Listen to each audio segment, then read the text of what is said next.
Hey folks, welcome to the channel. Today we're going to go into the next week of my budget by Paycheck Workbook. So let's just grab our glasses and get right to it.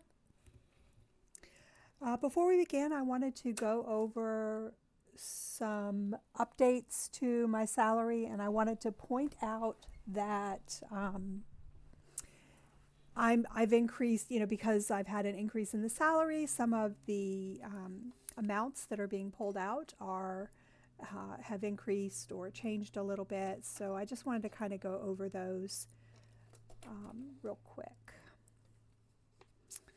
Let's see if I can find it. Okay, so just so I can kind of keep a handle on how much insurance costs me, how much my employer's putting into it, because at some point I'm not going to have employer sponsored health insurance. So I want to kind of get a feel for what the actual cost of it is as opposed to what I'm paying now.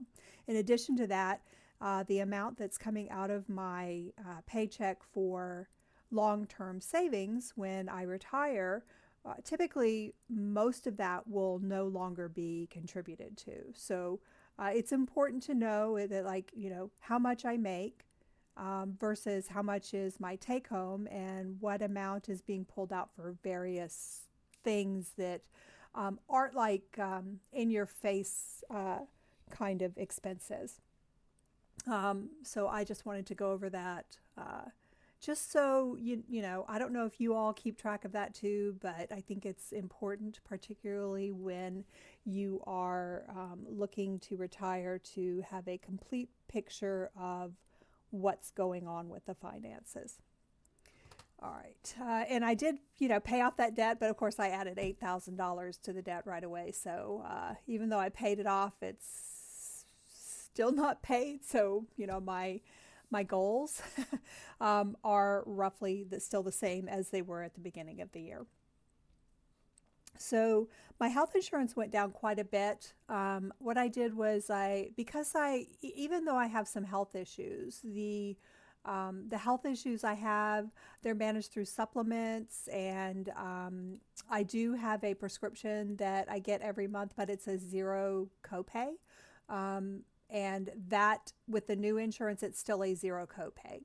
So I did a little bit of research before I made that change to make sure that I wouldn't be shooting myself in the foot. So now my health insurance is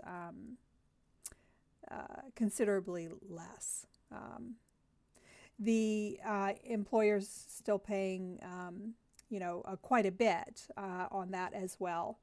The other thing that I wanted to do, these are all of my long-term savings, so like my retirement accounts that are sponsored through my work. And I work at a major institution. I am considered a state employee, and they have pretty good policy as far as contributions to long-term savings. So I had a voluntary $80, and the employer has a 50% cash match up to $20 per pay period. So I maxed that out. It doesn't seem like a lot, but over time it does add up. So I wanted to take advantage of that cash match. For the other main retirement account, I am required to contribute. I feel like it's 5%. I don't remember exactly what the amount is, but I think that's correct. So it just automatically went up. And then their cash match is I don't know, 7, or I don't remember exactly what the rate is, but they are contributing as well. It went up because my pay went up.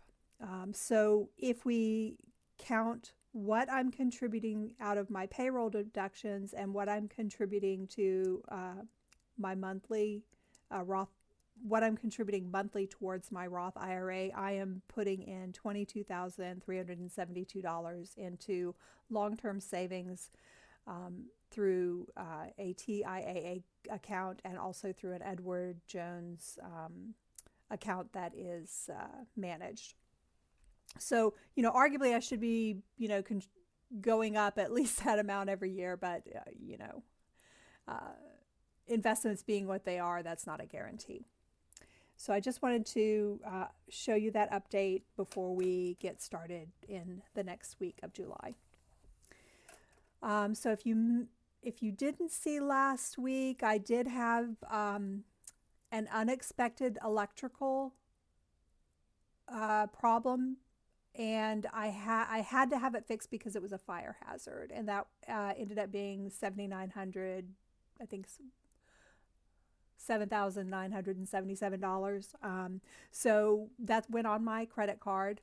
I did have someone who watches often and comments, and she said, why don't you transfer it to an account that has zero interest for an introductory period? And I kind of looked into that because, that is a good idea. The amount of money to do a transfer actually, and I did my calculation to see which would be more cost effective. The amount to actually transfer the money, the fee that a bank will charge you, would actually be slightly more, not by much, but slightly more to transfer it than it would be to just pay the interest. But what I did was I checked out that my bank has this extend pay with a monthly fee. And I did some calculations, and I believe that based on my understanding, is the best cost savings would be to use the extend pay with the monthly fee. Paying it off early, so long as I have a zero balance at the end of the cycle. And that's what caught me last time, is I never really had a zero balance. I did this back in, I don't remember when I did it. I had set it on this extend pay, but if it's not a zero balance, then it won't, it'll still charge you. So I just need to make sure that in that last month, hopefully it'll be within 6 months. That was really the 6 to 7 months was my my break-even point for transferring versus keeping it where it was. So my goal is to be within that 6 to 7 month range to pay off that $8,000 debt. And I've actually got a really good start. So happy to report that. But again, I did research that, and I found that through my calculations, I think it was just better to keep it where it was, provided that I continue to pay it and make it the highest priority so that it is paid off sooner rather than later. Let's see. Everything else, we are here today on the 19th. I did have the dentist appointment. Fortunately, I don't have to have any dental work. It's still a watch and see. The chip that I did on my tooth, I guess it was Wednesday, I chipped my tooth, my bottom tooth. And she said cosmetically they could do some things. If I didn't like the way it if I didn't like the way that it felt against my tongue, she could put a filling in it. But she said structurally, there's nothing wrong with your tooth. It's not very noticeable. So she said we can fill it, but it's not necessary. So I am just going to opt not to do that. If there comes a time where I feel like it's a problem for me, I'll go back to her and talk to her about it. The other issue I had, she said, your next step on that will be you go to a specialist to determine whether or not you need a root canal. And I said, okay, well, let's wait until it becomes more pronounced, because it's just like every so often I have this issue. And she says that she thinks it might be because I clench, and I had no idea that I clenched my jaws, but she said that that's part of the problem. So who knew? So that's actually good news there. I did take the cats to the vet, which was more costly because they called me that day and said, you were supposed to just have a technician appointment, but we really want to see the cats. So it's going to be air quotes, a real vet visit. So it actually costs considerably more because I saw the vet and they actually wanted to have a full visit for both of the cats. All right, let's go in here. So, because we had a payday this week, I'm going to go ahead and look at the closeout for the first paycheck, which went fine. Oh, actually, I see here, I forgot to put all this stuff in here. But that's okay because the bottom line is I was able to put $2,500 on that credit card account, which was awesome. I was really excited that I was able to do that so that I could reduce that amount. And I did pull out money from the savings. I felt that even though all of these are very important, reducing or eliminating that debt is more important than contributing to these sinking funds, provided that I'm able to have the sinking funds in my savings for upcoming expenses. And I know I have Amazon Prime coming up in August, which I am going to continue. I get enough use out of that where I feel like the $139 a year is worth it. And the next one would be Amazon Kids in December. And I know this because I have all of my, I don't know whether it's not necessarily subscriptions, but they're like yearly or biannually expenses that occur every year. And I have those all sit here. So I just, before I took the money out, I reviewed what I knew was coming up. So we have personal property taxes, which was May, registrations in July, Amazon Prime is in August, which is coming up. So that is covered. I do have 100, well, I have 100, but by the time that's due, I'll have 150. So not a problem there. Gifting, of course, I buy gifts all the time, but really it's Christmas coming up. So I just left it in there because I just know that expense is coming up. I mean, $57 isn't going to get me much, but I'm just going to leave it there. And then the Amazon Kids, and then it just cycles through. So that's what I looked at to determine whether or not pulling that $1,000 out was okay. I just know I need to, to have this ready when these bills come, which I think will be fine. So first paycheck weren't great. I'll go ahead and get these filled in. I don't know why I forgot to do this. A lot of things happening in the house. I just forgot. And then going into the second pay period, I believe this is going to be the actual amount of my check. This was a little bit lower. I think it had to do with the health insurance not kicking in until, it's like when you go in between years, it just sometimes it takes a minute to settle into the actual amount. So this is nice. So we'll be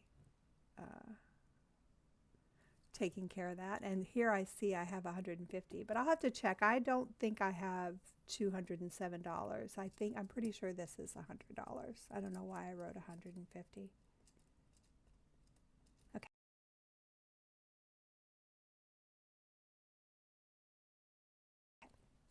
Actually, I can tell right here. Give me a second. 157. Yeah, okay. So I am prepared to do normal expenses here. My fixed expenses, which happen every single month, these will come out. Ideally, I'd like to put $1,000 into the debt again this month. Questionable whether that's going to be there. I feel reasonably confident that $1,000 will be put into the debt, but we'll watch and see. But I think that's pretty good. So let's go into what the expenses have been so far, and let me just put this here. So first, these are all the expenses from the first paycheck. So nothing unusual here. The only really unusual thing here was this, which was $373, and that was a little bit more than I expected to spend. But it's not unusual as far as pet care goes. You know, sometimes you just have to pay money to have your pets cared for. So I have no problems with that. Um, the electrician. So when the first electrician came, they wanted to charge me $380 to replace a fan that was sparking downstairs. It was a bathroom light and fan combo.